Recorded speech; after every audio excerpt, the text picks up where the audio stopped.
I would like to welcome you all as people are signing in, both to the webinar and also following us live on Facebook, to this webinar, which is, let me explain a little thing, a couple of things about the webinar. It's part of a project run by the Center for International European Studies at Kadir Has University, the International Relations Council of Turkey, and the Institute of International Relations at Pantheon University of Athens. And it's a project exploring the role of Turkey both as a partner and a challenge for European security. And it's a project funded by the CATS network, the Center for Applied Turkey Studies, which is based at the Stiftung Wissenschaft und Politik in Berlin. And this network, and it's funded, the network and the project is funded both by the federal German Federal Office, Foreign Office, and the Mercator Stiftung.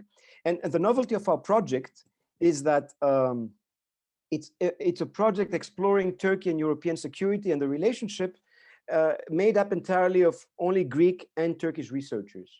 We are, within the next 10 or 15 days, we will be publishing 4 of the first papers that are products of joint research work between Greek and Turkish researchers, and a few more will be coming out in the next couple of months, as well as a policy report. So given also the context, the COVID era, pandemic, a lot of the work we wanted to do and events we wanted to do in person, we have to do them online. And so this is part of the first event. And we thought we'd start off this series with a topic that is of great concern and interest to all of us, which is given the recent last week's European Council meeting on the 25th of March and its statement, not conclusions, because it was online, regarding the future of Turkey-EU relations. We wanted to have a first assessment. And I'm very glad that with us in this panel are 4 experts, veritable experts on the issue of EU-Turkey relations. And it'd be interesting to have a debate, hear their views and have a debate, and then we'll take on your questions as well. So the 4 experts with us are Professor Çiğdem Nas, who is the Secretary General of Economic, IKV, which is the Economic Development, I'm blanking Foundation, exactly, based in Istanbul. And she's also a Professor of International Relations at Yildiz Technical University. We have Professor Kostas Ifantis, who is a Professor of International Relations at the Pantheon University of Social Sciences in Athens, who until very recently, last year, was also a colleague of mine at Kadir Has University. Dorothee Schmid, who is the head of the Turkey and Middle East program at IFRI, the French Institute of International Relations in Paris, where she has been in charge of Turkey, IFRI's contemporary Turkey program since 2008, and Günter Seufert, who is actually the head of the Center for Applied Turkey Studies, CATS, at the Stiftung Wissenschaft und Politik. And as I said, all 4 of them know the issues very well, follow up the issues, write often policy papers. I know, Çiğdem, you recently co-authored one, right, with the IPC and other colleagues, and Günter, Dorothee, and Kostas are present everywhere trying to deal with this issue. So I will give them the floor. I've asked them each to talk about 10 minutes to sort of explain the context, Çiğdem Nas from a Turkish perspective, Kostas Ifantis from a Greek perspective and an EU perspective. Same thing, Günter and Dorothee from the national perspective and EU perspective. And basically the issue is, what does this statement mean? Where do relations stand and where do they go? And there's a wider context there as well. I mean, what does actually Turkey want in terms of EU-Turkey relations beyond the positive agenda? Because with the statement, almost immediately the Turkish Foreign Ministry came out with a statement of its own addressing the statement. And also the wider context is, given the fact that we are living in a changing world, systemic change and so on, is the EU up to the task of dealing it's particular with its relations with Turkey? Because one of the first things you see in the statement and previous conclusions Here's Turkey, a candidate state, negotiating its accession. There's no mention of that. It's basically a totally different sort of nature of a relationship, transactional relationship. So Çiğdem, we'll start off with you, and we'll move on to the others. Okay, thank you very much for also inviting me. So I will try to talk briefly about the Council and what it means for the Turkey-EU relations. Of course, I mean, what we are witnessing is, I think, a transformation in the nature of the relationship between Turkey and the European Union. Of course, there is a discrepancy in the fact that Turkey is a candidate country officially. However, the accession process is not continuing since 2018. I mean, it was officially announced that no new chapters could be opened.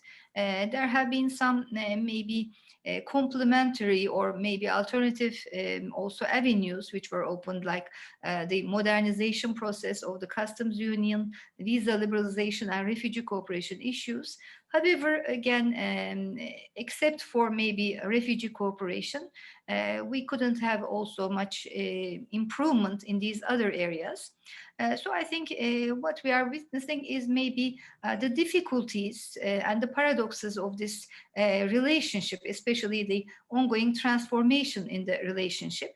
Of course, I mean, on the part of Turkey, of course, I mean, I think there's also a sort of lack of understanding on the part of Turkey. The Turkish government is also still expressing that the strategic goal of EU membership is still valid for Turkey. However, as you have already mentioned, when we look at EU reports or EU conclusions, they prefer not to talk anymore about candidacy or membership perspective. So they mostly refer to Turkey as a partner, as a valuable regional actor. And in some instances, we have also heard that Turkey was also seen as a security threat, as a challenge also for European security. So there is a lot of ambiguity and also discrepancy in these different notions about Turkey relationship. And of course, I think fundamentally, of course, at least for the time being, what we see is also a failure of the accession negotiations, a failure of the membership perspective, which was opened in 2005. And now I think the EU is trying to build something new out of this relationship. However, what can emerge from this relationship will be a downgrade, I mean, from the membership perspective. So I think there is also this difficulty, and it may be only maybe logical that Turkey tries to defer such a downgrading of its status vis-a-vis the EU. But in that also, Turkey is also in a maybe paradoxical situation, because although it is rhetorically attached to the perspective of membership, it is not really doing what is necessary. I mean, it is not implementing the necessary reforms, democratization, rule of law, human rights agenda.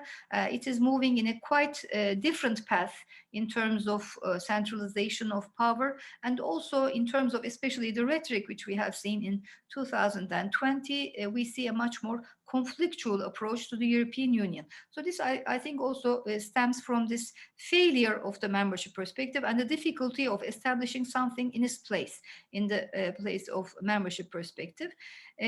Also, I think there are also some discrepancies. For example, the EU has mostly now centered or focused on the foreign policy dimension of the relationship. Even in the conclusions of the European Council, the part about Turkey is titled as Eastern Mediterranean. So Turkey is viewed from the Eastern Mediterranean context, mostly, I think, as a potential threat to some of the interests of the member states. So in order to maybe prevent Turkey acting as a security threat to especially two of the member states, Greece and southern Cyprus, and also maybe in addition, France. Also, we have seen some conflicts with France. This has, when we look at, for example, the conclusions in 2018, the rhetoric was that Turkey was moving away from Europe. So the focus was more on the political aspects, especially internal politics of Turkey. However, today, currently, we see that maybe the EU has now accepted that this movement away from Europe at the moment cannot be reversed, or the EU does not have the means to reverse this movement away from Europe. So now they have accepted the situation, but what they are doing is mostly trying to establish the basis of a more transactional relationship. Especially, of course, the refugee issue is an important point of consideration for the European Union, and also the Eastern Mediterranean situation is also another important issue of concern. Maybe also I can say a few points about how, from the point of view of Turkey, this issue is viewed. I think, of course, when we look at the situation from Turkey, maybe we can talk about some different points of view. So it wouldn't be possible to say that there is a single point of view. On the level of the government, I think there is this rhetoric of reforms which we have seen. For example, there is a total discrepancy. I mean, the president has announced a human rights action plan and then also an economic reform package. But just afterwards, there have been some developments like the closure case of the HDP, also the withdrawal from the Istanbul Convention. Also, in terms of economic governance, we have seen the change in the central bank. So the actions and the words do not really correspond with each other. So this, I think, also attests to an internal power struggle in Turkey also between different visions for Turkey and its relations with Europe. On the one hand, I think we have groups which are more maybe nationalistic, what we may call as maybe those supporting a non-Western future for Turkey. A future for some, maybe it may be more in line with Turkey's relations with Russia or China. Turkey as a Eurasian power. Maybe for some of these groups, it may be more based on cultural identity. Turkey's especially religious identity may be more pronounced, especially as we have seen in the case of the withdrawal from Istanbul Convention. So a more conservative nationalistic maybe coalition. And they are happy with the, I think, status quo, and they don't want any sort of improvement in the relations with the European Union. And I think they are happy with the presidential regime as it is, and they see a democratization as a threat for their envisaged, let's say, vision for Turkey. On the other hand, there are maybe especially some business circles and also some groups that are more progressive in terms of, for example, environmentalists or feminists, those that want to see Turkey's engagement with the EU progress. So I think in those circles also, what we may see as supporters of the EU vision of Turkey, I think they also see a disillusionment with the European Union. So they also see that the EU is not entirely honest in its approach to Turkey. They mostly view Turkey as a transactional, as a part of a transactional relationship, especially, of course, related with the refugee issue and also now the foreign policy and Eastern Mediterranean agenda. And they hope that the EU could act as an anchor for, as a positive anchor for reform in Turkey in terms of democratization, human rights, and fundamental freedoms. And they see the present approach of the EU towards Turkey as a bit evasive, also a bit hypocritical and also paradoxical. And they think that the EU is turning a blind eye to the developments in Turkey in terms of democracy and human rights in exchange for Turkey's cooperation in security, foreign policy, and refugee issues. And they also, of course, I mean, while the EU's approach is different, they mostly see, for example, such issues as problematic, that the EU does not open chapters 23 and 24 in the negotiations. These are the more problematic aspects of the political structure in Turkey. So they ask the question, if the EU wants to, let's say, influence Turkey in a positive democratic direction, then why do they block the accession process? So it seems a bit difficult for them to understand that even one member state can block the whole process. So these very different issues, the Cyprus problem, how it impacts on the relations, etc., also also creates maybe a disillusionment and also, let's say, a lack of belief in the EU anymore. So it has also led to a disappointment and disengagement from the European Union. And in this way also, when we look at, for example, public opinion polls, as maybe most people are aware, we had consistently a quite high level of support for EU membership. In 2019, İKV has conducted an opinion poll with TEPAL, and about 60% supported Turkey's EU membership. It was also the same percentage that Kadir Has University's public opinion survey has found in that year. However, we see a certain decrease to 53% in 2020, but still a quite high level of support. However, there is also this sense of frustration that Turkey is blocked from membership, especially due to identity issues, and also that it is not considered as part of Europe. So this positive agenda, maybe, which is proposed, can be seen as let's say, an attempt by the EU to revive the relationship. However, there are still loopholes and some problems in the implementation. Of course, we will maybe have to wait until June whether or not more concrete steps will be taken. And also next week, there will be a visit of the Commission President and the Council President to Turkey. So maybe they will debate about these issues. The most important maybe aspect of the relationship is on the eyes of the EU is the refugee process. However, the customs union modernization may be more important. It may also be more influential in revitalizing the relationship. However, still there are a number of loopholes because both in the report prepared by Joseph Borrell and also in the conclusions, there is mentioned that there are some current problems in the functioning of the customs union, what is called as trade irritants. And first, let's resolve these irritants, and then we can start maybe the process of modernization. However, Turkey's approach is to take it as a package, including both the revision of the present customs union and also expansion of the trade relationship to include new sectors. So, and also, again, the implementation of the customs union to all the member states may still be a condition which may block further progress in this process. So it is positive, but still there may be still loopholes, and there may be still certain problems which may really prevent the implementation of these positive measures. So let me stop there, and maybe in the next round we can elaborate further. Thank you very much. Thank you very much, Çiğdem. You've raised a number of issues from talking about from Turkey's strategic drift away from the West and the problems this emerges, the power struggle internally in Turkey, where the progressives, the more progressive groups within Turkey are also disillusioned with the EU. Yet paradoxically, though, you mentioned chapters 23 and 24, which the Turkish Foreign Ministry mentions in its statement, which is also sort of a paradox. But in that sense, the public opinion polls, absolutely, steadfast, at least over 50% over the last few years, whether it's the IKV poll or the Kadir Has poll. And then, of course, regarding the customs union, one of the issues raised pertaining to Cyprus, there's already a comment or a question regarding this, which we can see later.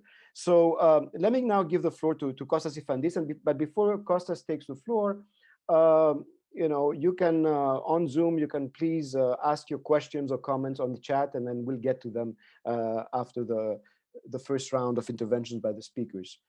Costa, the floor is yours.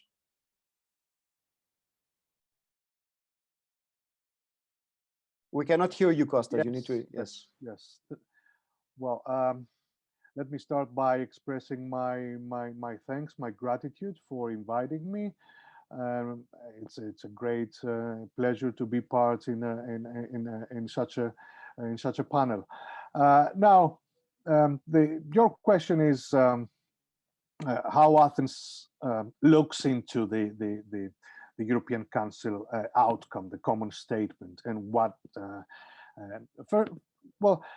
I will try and describe the feeling in Athens, and I will start by saying that it is seen as a classic EU compromise, where no one is fully satisfied, but no one is left with a feeling that it has lost out on their preferences.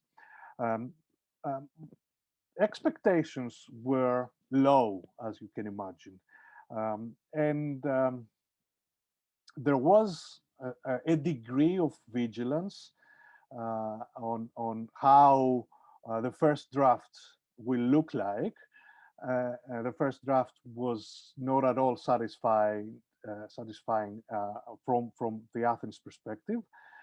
Then came the Borrell report that was much more balanced and addressed most of the issues that Athens and I assume Nicosia wanted to see addressed, to the extent that I can, as I said, describe it. The goal of Athens' diplomatic efforts, and not just now, but over the last more or less 18 months, where the current, in inverted commas, tug of war started between Athens and Ankara. So the goal of these diplomatic efforts was to more or less to preserve the linkage between the so-called positive agenda that was pushed through by several member states, and in principle, Athens is supportive of such a positive agenda that entails, of course, it's a very limited agenda, but it includes the customs union, the modernization of customs union. It includes the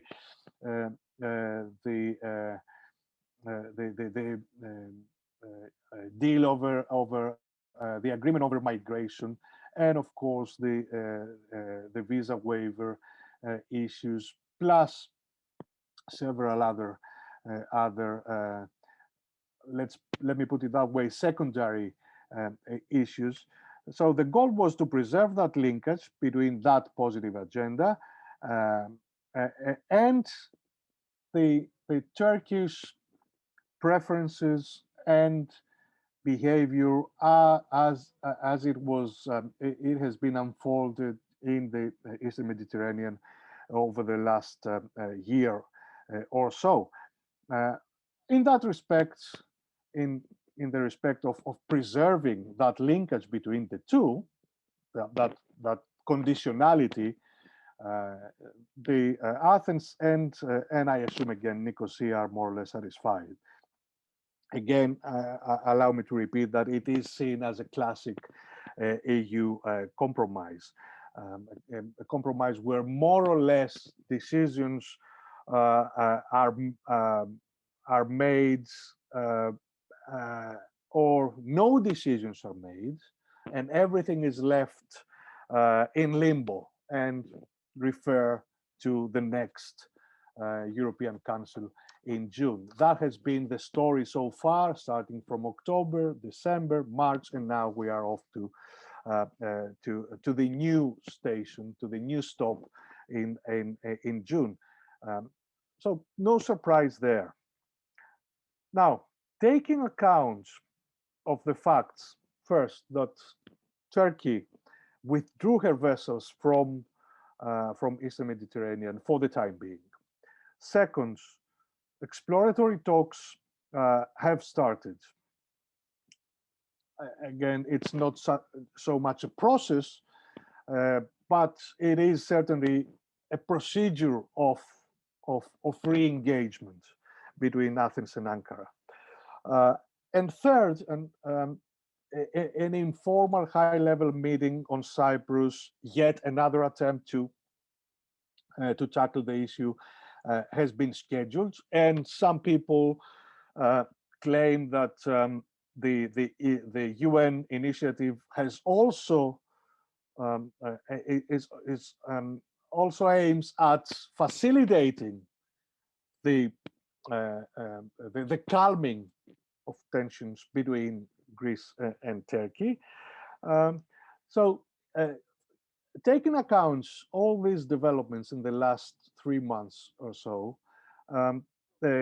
Greece, Athens could not and should not, if I may, push for a more, how can I put it, for a more, again in inverted commas, punitive posture on the EU, on the EU's part.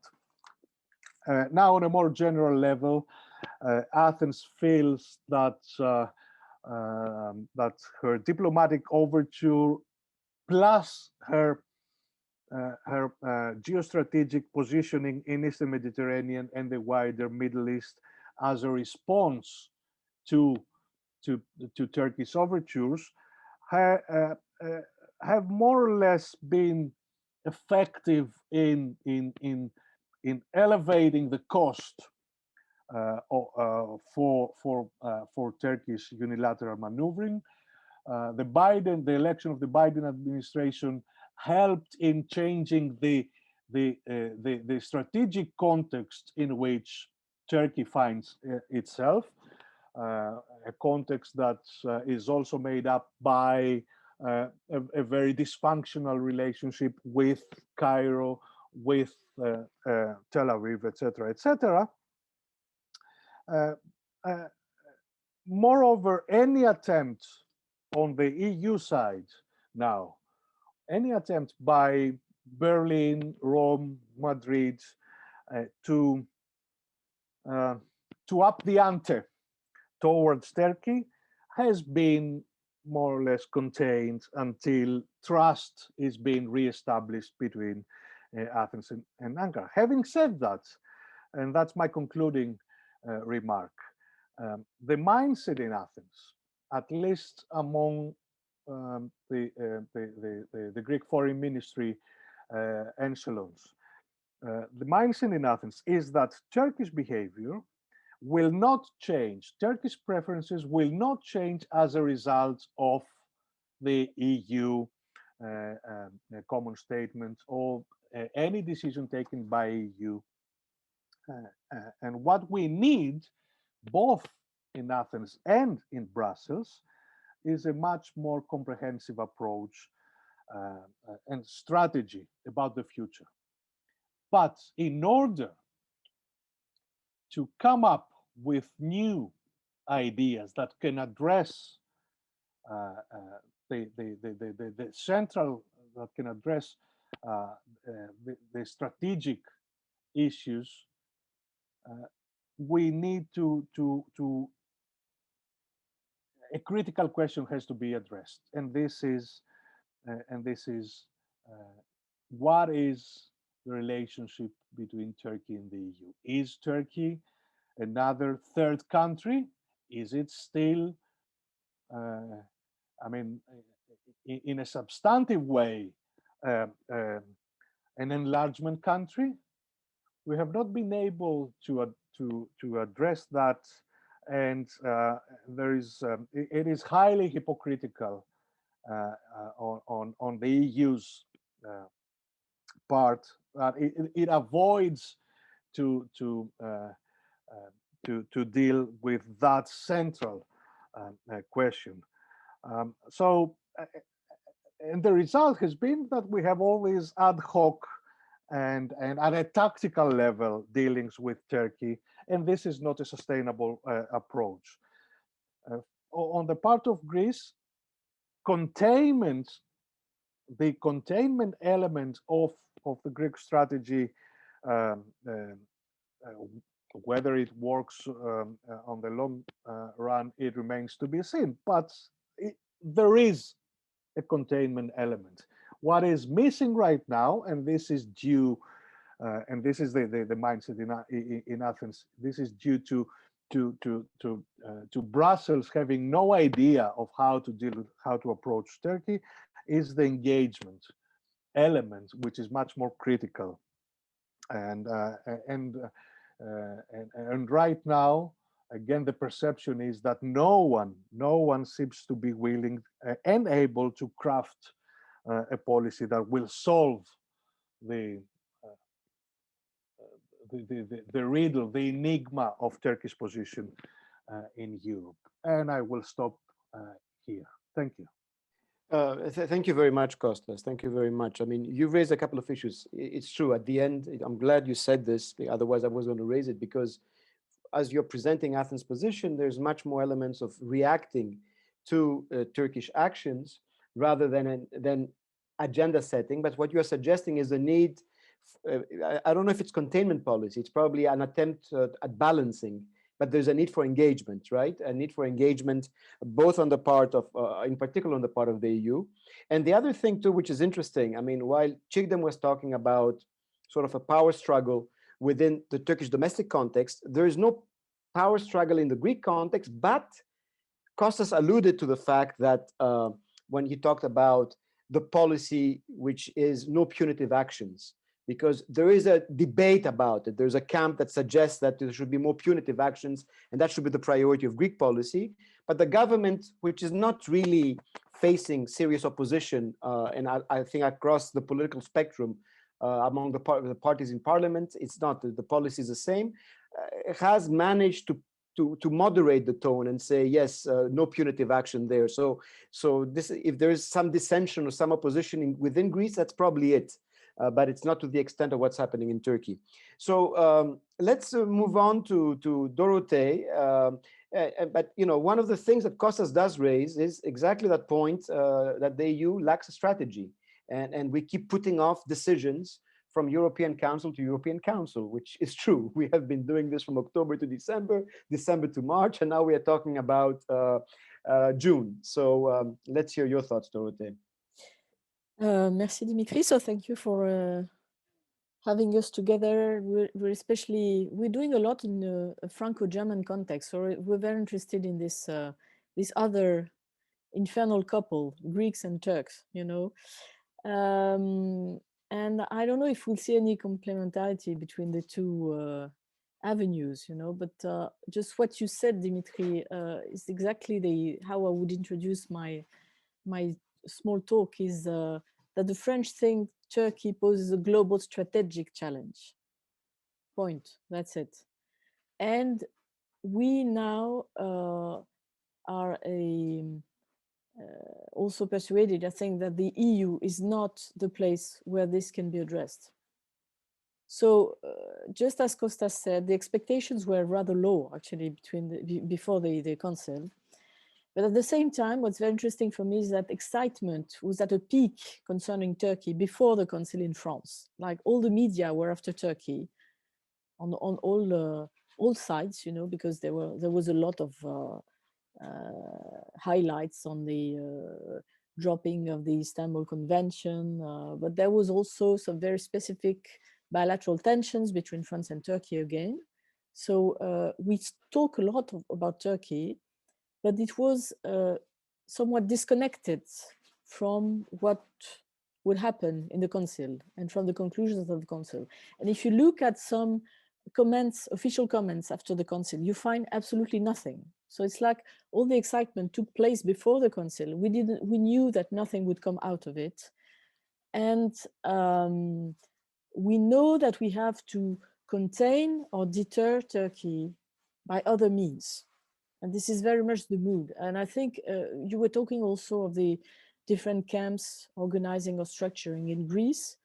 I don't see a sort of a pro or a sort of more lenient camp for Turkey in France. Currently, everyone thinks we should stand firmer against Turkey in France. I think it goes across all political parties. There's a consensus. It's a sort of national consensus. The only question is, how do we do it? And we also have a second fear vis-à-vis the EU, is that the EU's systematic indulgence vis-à-vis Turkey could also degrade the efficiency of our own deterrence vis-à-vis Turkey. I mean, the EU could be counterproductive regarding our efforts to contain Turkey and to keep Turkey quiet. So there's a lot of disillusionment vis-à-vis the EU these days concerning Turkey. So first thing, the council happened in a context where there were lots of new skirmishes between France and Turkey. I don't know if you saw that Macron and his Minister of Interior made several statements saying that the Turks had been exceptionally aggressive internally, that we could expect interferences in the next presidential election in France. And everybody's been questioning what they have in mind exactly. We don't know. So this is very much a sort of hazy statement with expressing complete distrust with Turkey. So there's a lot of concern about the domestic developments of Turkish influence via the Turkish diaspora in France. And what's interesting is that we had a closed seminar last week, and Günter actually was attended this also, Zoom, Franco-German Zoom last week, complete Chatham House rules, okay, but what I took from it was the Germans keep on asking us to be more cautious because they have so many Turks at home and it's very difficult to handle, blah, blah, blah. And we say, but come on, we are the ones who now have a real problem with Erdogan and the Turkish diaspora. We are the places that's being targeted by the Turks currently. And probably you're not, or you don't realize that we have the same problem and we don't want to address it in the same way that you do. So this, of course, is developing against this backdrop of this law on separatism in France, and the two Turkish Islamic associations refusing to sign a common charter, giving the basic for cooperation between the French state and the Muslim institutions in France, etc. And the two Turkish institutions were associations were the only one not to sign. So there was a really very sudden, peak into the worries about what the government's doing through the Muslim associations in France. And we are, in some way, in a pre-electoral context, and migrations, Islam, etc., are going to be big issues. And Macron is coming from this sort of uncharted political territory where we don't know if he's left or right, but he seems to be taking some arguments on the right end of the spectrum. And there he has a Minister of Interior who's being extremely aggressive on issues relating to migrations and religion and Islam, especially. So that's the context in France, very tense. So now how do we loop the loop with the EU? The French problem is that we think everybody agrees that there is a strategic challenge with Turkey, but we don't have a common response, and we cannot agree on a common response. And here our main core concern is with the Germans, of course, who are being labeled now by the Turks as allies, and we are the enemy. And as you know, I see Günter is like very happy with this new situation. This can reverse easily, Günter, so don't rejoice too quickly. So we see that there are lots of efforts being put on trying to separate actually the French from the Germans and trying to prevent them from having a common approach to Turkey. But you don't have to prevent them. They don't want to work together on this because they completely disagree on the resources and the means. And so, well, you have parallel channels. And so the French Minister of Foreign Affairs expresses dissatisfaction with the EU context and with the German attitude, and says the discussion has to be at a political level. We see that there is a strategic risk, of course, at regional level. On the domestic side in Turkey, also lots of reactions from all political parties on the threatening of closing the HDP. Of course, the Istanbul Convention, another problem. And then all these issues domestically in Europe, they talked also about cyber attacks from the Turks. So now the Turkish risk of interference is parallel or comparable to the Russian one in the discourse of Macron. So that's really high. And so we feel the growing dissonance, as I said, with the Germans, but potentially also with the US. there's a risk of being isolated, because we know that the Turks are a very important strategic assets for Americans who are just redesigning their regional policy, want to re-engage in the Middle East, and they will suddenly need the Turks at some point. So how do we do with this situation? We have to deter on our side by our means. And you know, we conducted a specific counterterrorism exercise off the coast of Crete in mid-March, the REA exercise, that was made completely public. And clearly that was a message sent also to the Turks, like, you know, we nearly escalated militarily between us last year. So make it clear that now we'll be prepared for any incident, military incident in the central Mediterranean, and then the ships move to the Eastern Med. And then at the same time, third step, we need the Turks. We cooperate in all fields, the police, judiciary. We have a new surge of worry vis-a-vis on the issue of the jihadi fighters. Do we repatriate, you know, the Daesh wives and kids, etc.? So there we clearly cooperate very closely with the Turks. And we know also now the Turkish file touches upon other strategic layers. How will they cooperate, coexist with the new US administration? We theoretically should be in a honeymoon with the new Biden administration. We're searching for ways to be of use in the Middle East. We offered to mediate on the Iran file, for instance. We don't know if it is of any interest to the Americans, but we desperately want to pair with them. You know, we desperately want to get closer to them, and we know the Turks are somewhere there in the way. There's Russia as well, and there I think the Karabakh conflict was very interesting. You know, there was a vote, the vote of a resolution at the French Senate to recognize the independence of the Karabakh. And this was stopped by the Ministry of Foreign Affairs, who didn't want to interfere at all. Because we know this is Russia there, and we want the Russians to moderate the Turks or to work with the Turks. Like we don't want to be in the first row. We don't want to be on the forefront there. So there is moderation at the same time. There's a bilateral problem, but we know that this touches upon so many strategic layers that we don't control, that it's dangerous potentially. So the conclusion is that we tend to see everything in a relationship of power with Turkey. There's this specific power competition between France and Turkey, doubtless. It interferes with the EU, NATO arena, and we don't want to trade off anything as yet within the EU frame. We don't see any benefit from what the EU is doing vis-a-vis Turkey.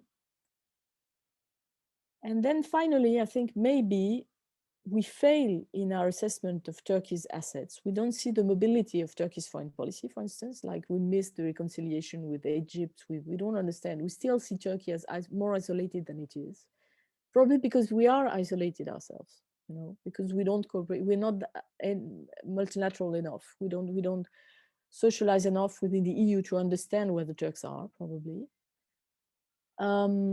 We think we have leverage on Turkey because Turkey is dependent on us. And there again, maybe this is a mistake. Maybe this is a misassessment of where we are really. We think there is a Turkish fear that we will use this leverage as well. And this means, like on the economic side, for instance, we do follow very closely what's happening, what the current financial crisis in Turkey. So I have the vague impression from all the discussions we had over the last weeks that we are actually betting on a weakening of the Erdogan system recently. We see more political confusion in Turkey. We follow this economic crisis. We're in favor of more economic pressuring. We want the Germans to do it. They don't want to, but we keep on hinting at the fact that the Germans are the only one who can be efficient in that area. And I have the impression in some way that we're buying time. We're like containing the Turks while we hope for a weakening of the Erdogan system. I'll stop there. Thank you very much, Dorothee, for this very frank sort of assessment. I mean, as I was listening to you, especially the French position, I keep thinking, you know, the High Representative Borrell always talks, in particular when he talks about China and Russia, that they are both uh, partners, competitors, and rivals. And I Mhm. suppose officially for the EU, Turkey is a partner and a competitor, but it might be moving as well into the rival position. And I think when you describe sort of the French perception, you can see this happening, even though at at the end, I mean, when you say that the policy is based on a lack of maybe understanding of Turkish diplomacy and movements and Turkey itself, and hoping for weakening of Erdogan, well, this is also seems to be to me, and as I'm going to give the floor now to Günter, in a way indicative of what the EU policy is. I mean, by putting decisions off, A, because you cannot agree among themselves, and here you have France and Germany that do not agree, so it's difficult to get consensus. But by putting decisions off from time to time, and I remember in a closed meeting a couple of months ago, a very high representative of the External Action Service saying that no decisions, no strategy will be formed on the part of the EU until 2023, meaning that it will come once we have a clear thing who wins the elections, whether it's Erdogan or not, and then we can have a strategy. But there, so what I'm saying is that based on what you just said, this sort of links the French position of waiting what's going to happen domestically in Turkey to the EU position, which is also looking very closely at the economic and political issues, and maybe the fact that we're coming towards the end of an era. I don't think so, but that we might be coming towards it. Günter, floor is yours. No, thank you, Dimitri, and thank you all the other speakers for setting the floor, of setting the context. First, to what Dorothee said, why I was laughing. I was laughing because she used the expression the Germans had been labeled the new allies, and we know that labeling is normally used in a negative way. And therefore it should be upgraded. And as you rightly said, Dorothee, if you are labeled an ally, then this is not maybe not only a compliment. There is also some other dimension to it, some peril to it. I was very much impressed what Dorothee said about the public discussion in France, particularly on the disconnect between the discussion on Turkey and the expectations toward the European Council conclusions. I think this is for the European Union a very dangerous development. And we see it already that different European powers, particularly France and Greece, are in a way entering into military and security cooperation with Middle Eastern and African countries. And there is naturally, this may have two unintended results. First, that the ability of the European Union to act in any way together jointly in foreign policy is undermined even further. And second, naturally, that these European powers may also be drawn into conflicts in Africa and in the Middle East, between the Gulf states, for example, between the UAE and Turkey, and maybe in a way drawn into conflicts with whose dynamics they are only partly able to degree. And it's not by coincidence that I wrote lastly a piece in the Cyprus Mail where some commentator warned the Cypriots to engage too closely with Israel, because Israel is a country that has many friends but has also many enemies, and this may also impact the Cypriot security. But this is only one remark. When it comes to the difficulties between France and Germany, I think Dorothee is right in depicting the situation. Maybe I would set the tone a little bit different. I would not put the whole, if there is blame, the whole blame on Germany, because I don't think that Germany is in a way able to shape European decisions unilaterally. We know that when it comes to Turkey, also Spain and Italy are very reluctant to do any step that is in a way affecting the anyhow fragile Turkish economy, because both countries, together with Germany, have vested interest in the German economy. And therefore, I think we need to think about, we cannot only talk about Germany, we have to talk about those countries who have a lot of interest and who profit from economic cooperation, and those countries who don't profit in this regard or in this dimension, and therefore are able to, or are more inclined to a more, how Kostas said it, punitive agenda. Now, when it comes to how the conclusions had been, and maybe let me first say that such a disconnect between the discussions on Turkey and the conclusions of the council, this disconnect was not there in Germany in that way. There is still a kind of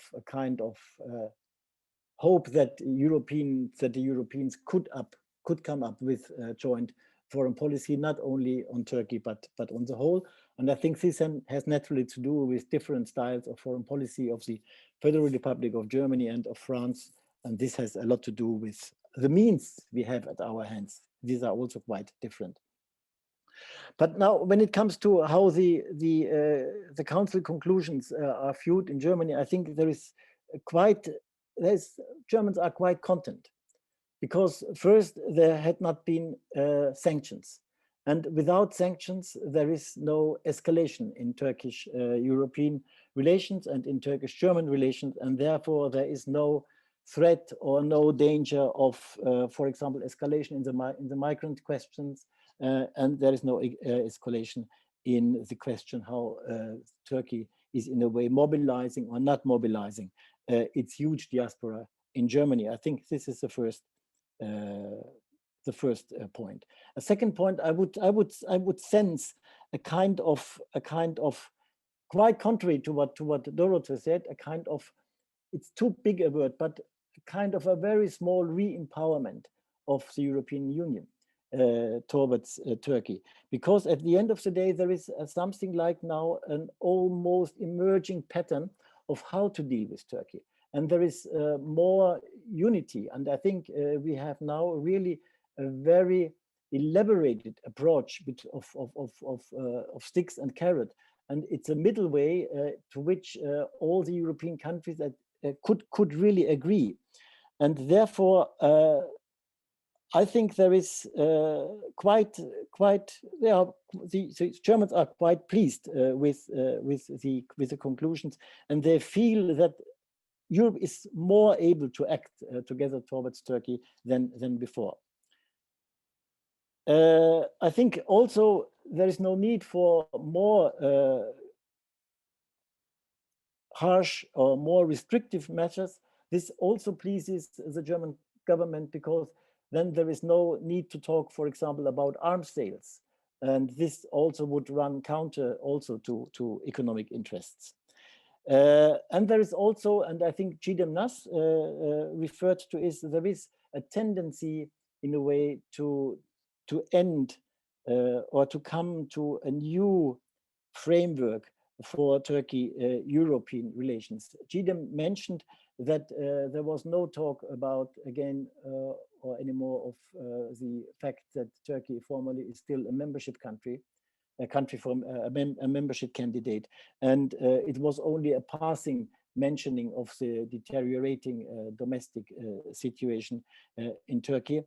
And with this, there is a tendency of, let me be cynical, of fixing the Turkish question. Because, you know, in Germany, we had a large quarrel between the Social Democrats and the Greens at the one hand side and the Conservatives at the other hand side when it comes to Turkish membership. And what is now emerging out of the political developments is exactly what Chancellor Merkel always wanted, a kind of privileged relationship with Turkey, but to forestall Turkey's membership in the European Union. And we know that even that the customs union is discussed amongst closed doors or behind closed doors as a kind of as a kind of supplement for a substitution for full membership. And I think another reason why the Germans are fine with the conclusions, not with the conclusions, but with the process that leads to the conclusions, namely a more coordinated approach, or maybe at least a rhetoric of a more coordinated approach with the US on Turkey. And there is an emerging area for cooperation with the US in times when there are difficulties with the US, when it comes to Russia, when it comes to China. And I think also this mixture, this double approach of both carrots and stick, of the offering of a positive agenda, but at the same time to hold in its hand and it's more spelled out than ever, the restrictive measures. We never had such openly spelled out with restrictive measures. For example, as far as I know, until the conclusions, Germany would have rejected any notion that, for example, travel warnings had something to do with the policy of Turkey. It was almost objective. It was due to particular threats, be it terrorism, be it political unrest. But now, for the first time in an official EU document, travel warnings are mentioned as a political instrument. And we see other proposals, other ideas of how to harm Turkey if Turkey is not going to adapt or to continue to moderate its policy. And therefore, I think there is now an emerging suitcase of restrictive measures on which Europeans in tendency agree. And I think this double-edged strategy is in a way also, it suits what we see in Turkey, because I think in Turkish European relations, we are facing Turkey as a challenge in a twofold way. The one is assertive or aggressive for Turkish foreign policy against European member states, and the others are risks that come out of the instability of the Turkish state until today. And we see this most prominently in economic terms. And there are sources who talk about that the current financial crisis is also a crisis of liquidity, and that Turkey is not able, for example, to protect its currency. And therefore, Turkey may enter into an even deeper economic crisis. And this may pose challenges to the European banking system. It may pose challenges to the value chain. And therefore, the European Union has to be in a situation to act both against assertive foreign policy, but at the same time to have instruments to support Turkey in the case of a deepened economic crisis. And I think I'll leave it with this. Thank you very much, Günter, for your presentation and presenting the German perspective and why Germany feels satisfied with the conclusions. But you know, two thoughts come to mind. I mean, if I were, you know, the Turkish government, listening now to perspectives from France, Germany, and Greece, one could see that the EU is basically divided, and this was something that could be exploited because we have the key actors that have different positions. But the last thing you talked about, which is also interesting, regarding how Turkey is seen in two ways. So one is as a challenge in general because of its actions, but because of the economy and the challenges this poses. Well, because there's a big debate in Greece too about, you know, the different crises, simultaneous crises occurring in Turkey. Well, I would posit that all of them are not really systemic. They have been caused by the Turkish government. I mean, and that's the interesting thing. So even the economic challenges that's happening right now with the whole, you know, unorthodox way of dealing with the central bank and interest rates and so on, it's a challenge that was caused by the government. Same thing with, you know, outlawing the HDP, rule of law challenges. So it's very interesting that we have to deal with, because this is also an instrumentalization of policy, domestic policy, and therefore reflect on foreign policy, which makes it even more complex in that sense, right? So I take your point about, you know, the impact of the failure of the Turkish economy and liquidity issues and so on, and of course the fear of German, Italian, and Spanish banks and Dutch banks, among others. But why are we here? Because the government itself decided to go on this path, and it's very interesting that we've come to this. maybe should I maybe take a few questions and then give you time to also think of some of the things that your colleagues have reflected. There are quite a few comments. Let me take them in order that they've come in. So Ambassador Theodorou, first, and I mentioned this before, Çiğdem talks about the obligation to recognize the Republic of Cyprus, right? And this is an issue that also is very clear in the conclusions when it comes to the customs union. There's a mention there in a way that the recognition aspect has to be dealt with. Then there is a question about, okay, again, Ambassador Theodorou, the Turkish position vis-a-vis the European Union is a challenge for the EU and NATO. Do you think that the relationship between the EU and Turkey should respect European values, principles, the European acquis, and so on, as well as the interests of the member states? And so how does this impact on an integration process? Then there's a question about, Turkey pivoting to the east, towards China, or rather to the EU, rather than the EU. I think it's pivoting towards itself without knowing where it's going necessarily, but that's an issue, it's pivoting away. And so do you see the intensification of the Sino-Turkish relations representing an obstacle to Turkey joining the EU? Interesting. Andrew de Munter had a comment on Facebook where it's a comment, but I think it's in line with what some of the speakers talked about, which is, yes, the UCO conclusions are basically about buying time on both sides. A tacit agreement, he says, on pretending. So he's being cynical. And which also raises another issue. He raises an issue which is also interesting, because we are talking about the differences among the member states, but there's also differences between the institutions. I mean, there's a real clash of war right now between the European Parliament and the Council, right? Parliament says we evaluate and judge Turkey on the basis of its accession process, and the Council has adopted a very transactional relationship, and that creates tensions also, and therefore the need maybe of a strategy. And then a brief question from Mehmet Uksul, who is an ARD correspondent here in Germany. What can be expected from the Charles Michel and Ursula von der Leyen visit next week to Ankara? Any real progress regarding the EU-Turkey relationship? I mean, Çiğdem, you referred to it. So let's start with these and maybe go back to the order that you spoke and start answering some of them, whichever ones you want, and then I can go on with other questions as well. Çiğdem, go ahead. Thank you very much.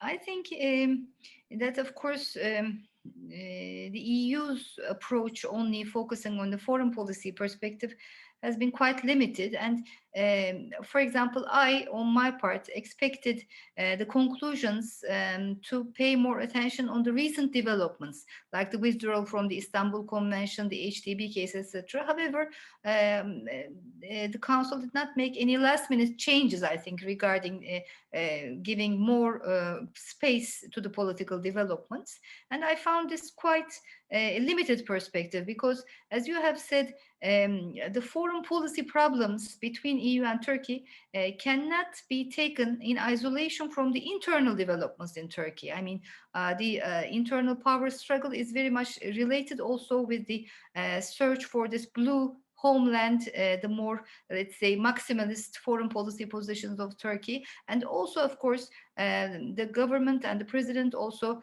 I think, uses this, has also, not maybe currently, but also in 2020, has also used the foreign policy stances in order to gain more ground internally, especially using nationalist rhetoric.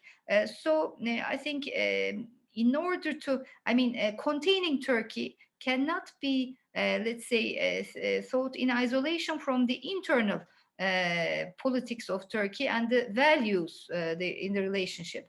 Of course, I mean, the EU has its own problems with values, its existing member states. So I think it's not in a position, let's say, to focus much on the European values in its relations with Turkey. However, I think what we are talking about, as you have mentioned, is also a governance crisis in Turkey. It's not only an economic crisis, it's not only about a nationalistic foreign policy, but I think there is a governance crisis, the inability of the government to engage in a more rational governance. I mean, we have seen it in the case of the central bank. The previous appointment in November raised some hopes that there would be some improvement in the economic governance. However, now we have seen that again it has taken a turn for a more maybe limited, a more ideological approach, and also the internal power struggles is making it more difficult to engage in reform. So if Turkey cannot make this transition, reform its structure, because the presidential system, I don't think it is working. I mean, it has created a chaos, I think, and it is proving more and more difficult day by day to govern the country in an effective manner. And there are also additional shocks from the international system, the COVID-19 crisis, etc. So I think the EU should have a more coherent approach towards Turkey, not only focusing on the foreign policy, but also on the internal politics of the country. And I agree with Günter that the threat that may be caused for Europe as a whole is not only about the foreign policy issues or the bilateral relations, but a more general failure of Turkey, which it would create for stability, and also it would limit the potential of Turkey as a partner for the EU. I mean, as a trustworthy partner to cooperate with. And also, in addition to containing the status quo, let's say buying some time, as Dorothee has said, we can also think of it as in the reverse manner. It may be that Turkey is also buying time to actually engage in a fuller authorization of authoritarianism, let's say, to also engage in a much more strict centralist position in Turkey, and this would be again detrimental for European interests. So I think this buying time should be also thought out. I mean, it may also lead to further deterioration of Turkey relations. And also, lastly, let me also mention about the issues of the future. I mean, it's not only about today, but the future, especially when we think about the EU's new agenda, especially the Green Deal, digital agenda, the public health agenda, the health union. In all these issues, cooperation with Turkey is essential. Even if Turkey will not ever become a member of the EU, it is very much important for these issues. I mean, the Green Deal is for whole Europe. If you cannot get Turkey also on the train, then you will not be able to reach the climate goals.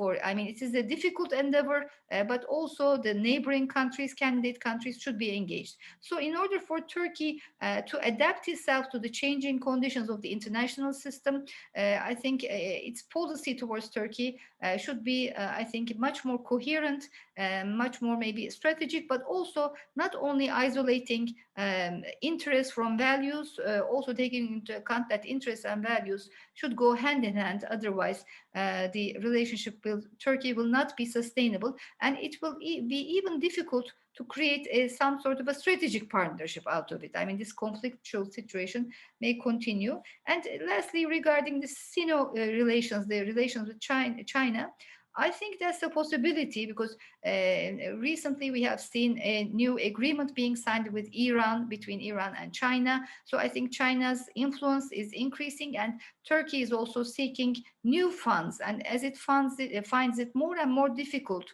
to find new sources of credits, etc., in Western markets, then it may turn more and more to China for investment.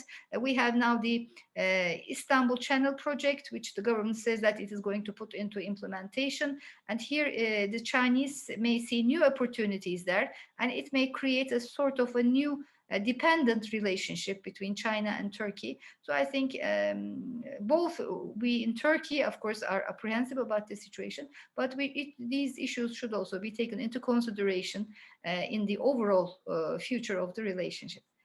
So thank you.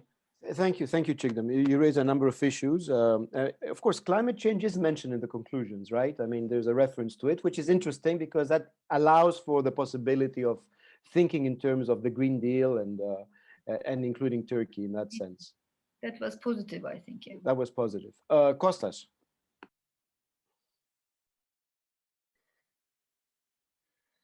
Okay. A very brief comment on Cyprus. I think it is important to remember that Cypriots' anxieties, let me put it that way, has been more or less contained. The and not only now, but if you go back to 2015, 2016, the EU has been very careful in not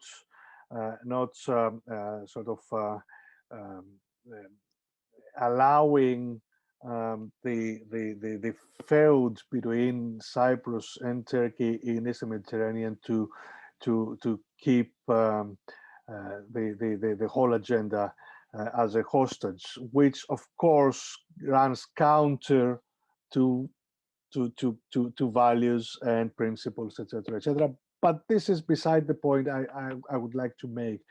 And what I would like to make is that in a month from now, we are going to have the beginning of a new initiative by the United Nations. It's the five-party, informal for the time being, a high-level meeting in Geneva.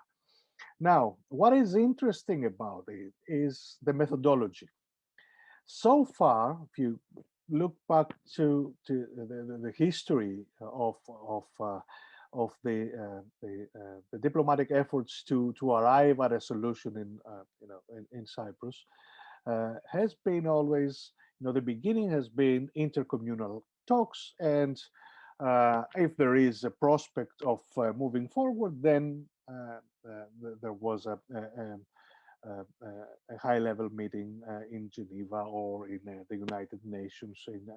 Anyway, and I think the experience of the painful experience of the collapse of the latest rounds, going back to 2017, Grand Montana talks, there has led the Secretary General of the United Nations to believe, and this is also written in his report back in 2017, that next time a strategic agreement should come first before the detailed negotiations start on at least 5 of the 6 chapters. Those familiar with the Cyprus issue know what I mean.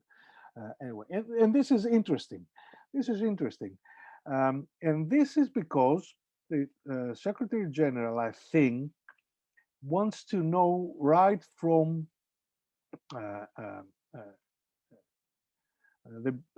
out of the bat that whether the positions that have been articulated by the Turkish side and the Turkish Cypriot side, are more or less a maximalist position that will be moderated during the actual negotiations, or reflects a red line on the part of Turkey and the Turkish Cypriot community. This would be extremely interesting, and that change in the methodology, that change in the approach, led me to believe that this might be the last UN initiative for some time. Now, if the conclusion that the Secretary General arrives at in late April is that the two positions are, he cannot reconcile the two positions, that the parties hold their ground, then we might see that Cyprus issue will either remain stagnant, or something else will come up in the following months. If you follow the Turkish and the Cypriot press, then the hope is that there will be at least one more meeting in June or July. But I will not hold my breath right now. I don't nurture any serious hope, but you'll never know. So this is my brief comment on that, and one more, but I don't think we have time to really look into it. From what we've said today, and this is not, of course, a revelation, is that the whole thing, the whole context, the whole, if you like, course of EU-Turkish relations since 2004 has been a series of misperceptions. I'm not going to go into details, but I will remind myself and everybody else that it was Germany actually who killed the EU, the Turkish EU vocation in 2007 by when Angela Merkel, along with President Sarkozy at that time, declared that there is no real prospect for full membership for Turkey, without offering any alternative that could have been attractive to Turkey at that time. Thank you, Dimitri. Thank you. Thank you. Yeah, I mean, Günter referred to it as a strategic partnership in that sense. It wasn't just Germany, France, the Greek government, the new Greek government also contributed to it. I mean, there are many culprits on the EU side, just like the culprits on the Turkish side. Dorothee, I know you also have to run. We'll try to close this in about 5 minutes. So please go ahead. Yeah. So three very small points. First point is I take Günter's statement about the small empowerment of the EU that's being shown through the process of the Council and the conclusion. I think it's going in the right direction. Yes. Because it was a complete cacophony, I mean, until now. So at least we've come together and been thinking together seriously about Turkey as I said, as a strategic challenge, say, for the EU. Second point, I think, yes, the values are absolutely indispensable. And this is going back to my disconnection problem that I was talking about. France considers now that the EU is hopeless. There's a great disappointment. Because there was a lot of positive projections. I mean, the EU was seen at least as clean. It's like helpless, but it's clean. And now the EU is just mingling into these very sort of dirty waters with Turkey. It means that we lose a lot in terms of values, and the EU becomes extremely unpopular at the national level. So I think we have to think about this disappointment. And the third point is I completely agree with you, Dimitri, when you highlight the fact that it's also the Turks' fault if things go in the wrong direction economically. So I think a technocratic EU is now irrelevant because Turkey's governance system does not deliver. There's no competent bureaucracy managing the files in Turkey currently. So there's a mismatch. The expectations that we have do not match what Turkey is able to deliver currently. This is why probably the dialogue has to move to a more sort of political area or non-dialogue, I don't know. But I mean, it's clear that now we set, the expectations, we want you to do this and that. This is not going to happen. It can't, because the system is too much a one-person one, too disorganized, absolutely not focusing on what we expect. So sometimes you'd wonder if you're conspiracy oriented, whether it's intended or not. We want Turkey to fail, maybe. I don't know. But clearly it's not, it doesn't work. The von der Leyen said that we would have a more geopolitical commission. This is what we need, but this is not what we're doing. So I stop there. Thank you, Dorothee. Günter, there's also a question maybe addressed directly to you, if you saw in the chat, about maybe after the elections in Germany with the Greens in a coalition, whether that will change the whole issue regarding the arms sales that you talked about to Turkey. Yeah, thank you. I have noticed the question, and really, I think we could expect a change, a slight change, at least in Germany's foreign policy, with a government made up of Greens and Social Democrats and maybe the Free Democrats, because we know that the Greens are much more critical on arms exports. They are much more critical on environmental issues, and Turkey has not signed the Paris Agreement. They are much more concerned about human rights. and they are much more, at least in rhetoric, for a principled and value-based foreign policy. And I think therefore, at least at the beginning of a government with Greece, with green participation, there will be some ruptures in German-Turkey relations. It will not be easy to continue as usual. 3 points I see closely interrelated. Çiğdem talked about a governance crisis in Turkey, and I fully agree. And there was a question about the so-called Z generation in Turkey, if we should put hope on it. And another question, if the current foreign policy is backed by the majority of the population. And there was also what you said, Dimitri, there is a mismatch between, I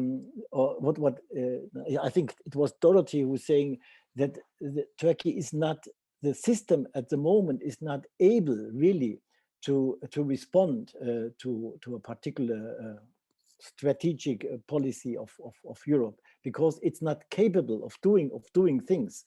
And I think this all gives us a picture of a country with huge potential when it comes to its military might, when it comes to its industrial base, when it comes to its still young population, and when it comes with its dynamism, and when it comes to its positioning in a surrounded by smaller, weaker, and sometimes even fragile states. And therefore there's a huge potential, but low actual use of this potential. And I think this particular forces the European Union in such a double strategy, namely to offer cooperation, but at the same time to make it conditional.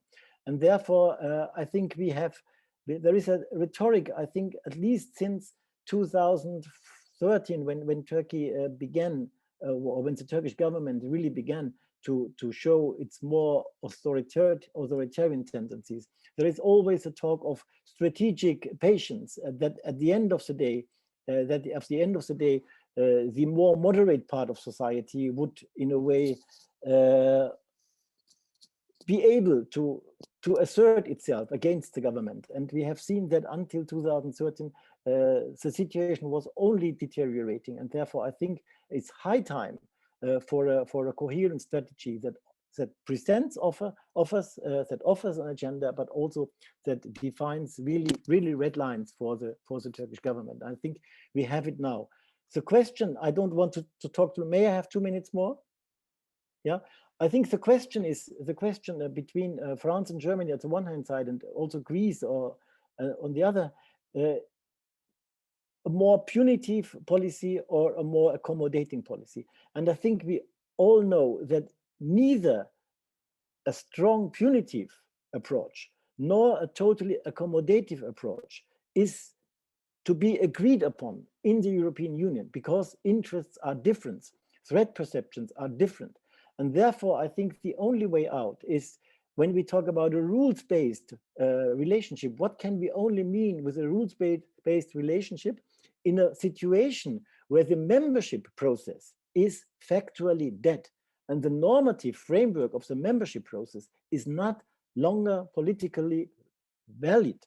That's a fact, because there is no membership process. There is no perspective of the membership process. Only on the side of Europe. Europe is not able to swallow Turkey, to integrate Turkey. Europe is not able to integrate the small Balkan countries. And therefore, I think we have to look how can a value-based relationship be thought of beyond the membership process. And therefore, in this way, I think we should try to agree on political issues. For example, when it comes to the Eastern Mediterranean, there should be an agreement in Europe that cooperation with Turkey should happen, but can only happen when Turkey declares to adapt to international law, and at the end of the day to accept the ruling of the court in The Hague or of the Maritime Court in Hamburg. When it comes to the Cyprus issue, there can be cooperation with Turkey when Turkey sticks to the internationally agreed framework for a solution of the Cyprus issue. When it comes to the migration, there can only be cooperation when there are minimal juridical, legal standards and humanitarian standards in Turkey. And therefore, I think we have to agree on value-based, be it international, in the international law, or be it in the humanitarian area. We have to agree on how to define a rules-based policy on Turkey for every policy area, because only then we have a chance to overcome selfish economic or security-related interests of the member states. We have, in a way, to objectify the debate. Thank you, Günter, for these comments. Of course, I mean, I agree, and actually, I think the theme of the second webinar could actually be on a strategy, because we've all talked about it, about the need of a new sort of model, and maybe have a debate about it. But on what you were saying at the end, and maybe Çiğdem wants to add something about it, the problem with that is, fundamentally, I agree with it, but until we get to that, it leaves countries like Greece, and it leaves countries like Cyprus at the front line facing the threat. And I don't know how sustainable that is either. I mean, there's an issue there, right? Because ultimately, until we get Turkey to accept international law, as you say, on the Eastern Med issues, or recognize Cyprus and so on, if it doesn't happen, we are facing the issue, and especially on migration. So there are many dilemmas, I think, for all the countries involved. And I think the strategy approach is probably the next step. And I think it's upon us as experts, as analysts, as commentators, to start thinking. And my wish, my hope also is that maybe the Turkish-Greek tandem can actually come up with proposals, not only within the scope of the project, that would surprise, our French and our German friends, and find ways to reconcile things. For example, Çiğdem was talking about the Green Deal, and one of the things I've been proposing is maybe we need to come up, and this could be a Greek initiative together with a Turkish initiative, with a new regional sort of format, a BSEC for the Eastern Med, Black Sea Economic Cooperation Organization for the East Med, where a lot of these issues are in there, where all the littoral states are involved, and where we deal with the Green Deal, which is renewables, which takes some of the pressures away from the hydrocarbons issue, as well as climate change, which is a reality facing all of us, and we know the consequences. An economic cooperation mechanism among the countries of the region, where the EU has a role as well, but it allows for, at least at the regional level, for the development of these issues, because ultimately it's all about trust building, and right now that seems to be lacking. And we see this trust building lacking even among EU member states, ultimately, when they try to come up with common positions and conclusions when they're dealing with Turkey. So I'm not going to take any more questions. We've run over. Çiğdem, do you want to say anything, maybe in reaction to what Günter or Dorothee or Kostas said? I mean, I agree with your last point, because the issues between Turkey and Greece, and also the Cyprus issue, the approach of the sides are very different. I mean, Turkey's approach to the issue and the expectations of the EU regarding recognition of Cyprus. I think at the moment, I don't see any sort of easy solution. The best that we can do is to live with these problems, and not to inflate these problems, not to really touch them, but to learn to live with them. So I think the best way out of this would not maybe wait for the EU to come up with a resolution, but as you have said, to come up maybe with a regional perspective. It was somehow successfully done in the past between Turkey and Greece, so it can, I think, be done again. And also, of course, in the past few years, we have also seen that Turkey has been dangerously isolated, and this Eastern Med Forum has been let's say, engaging in certain agreements without taking into account Turkey. So that also created maybe a backlash in terms of Turkey's more assertive policy. So integrating Turkey in a multilateral framework, I think, could be the solution. But of course, whether or not you can do it under the present circumstances. However, of course, there is also the pressure of the economics on Turkish government at the moment. So this can be also maybe an opportunity. Of course, it is a crisis, it has its risks, but it may also maybe create the conditions for more moderate approach and also maybe more support to such multilateral initiatives. And also, of course, bringing in the climate issue is also very important, because what I can also maybe add is that there is growing awareness in Turkey about this importance of the climate issue, maybe not at the highest level, but in the societal level. Many civil society organizations are very much involved. There are a lot of webinars, etc. Of course, it doesn't mean anything, but maybe this awareness may also put some pressure for a more multilateral approach, including climate and also bilateral and regional perspective. So I agree. I mean, let's think positive, let's say. All right. Kostas, you want to add anything, or we are all set? Just one not so optimistic note, allow me. Although I totally agree with that we need proposals, that we need initiatives to enrich the agenda and in a sense take out the heat of it. I'm afraid that that it's not going to be easy, because the geopolitical stakes have been raised.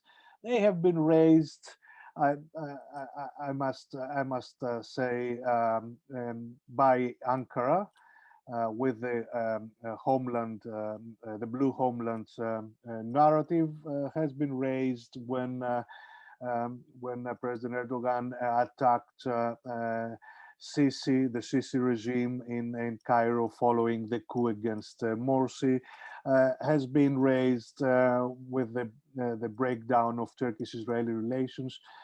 So yes, we need a concerted effort, and we need new ideas. But what we really need is a change of sort of change of mindset in Ankara and elsewhere, of course, and elsewhere. Thank you. All right. Well, thank you very much to all of you. Dorothee had to leave us for another meeting. But I appreciate you taking your time. We went a bit over time. This was interesting. I see there's still a lot of people with us, so it shows the interest in the topic. And we will be posting a video soon on our YouTube channel and some website. We'll be announcing it of this debate. And we will soon be announcing a few other webinars as part of this project. And I think there was a lot of food for thought today from all the speakers and the issues that they raised and some of the questions about how we could move on to other themes to discuss. Thank you very much, Çiğdem, Günter, Kostas, and Dorothee. Good night. Thank you. Bye-bye. Bye.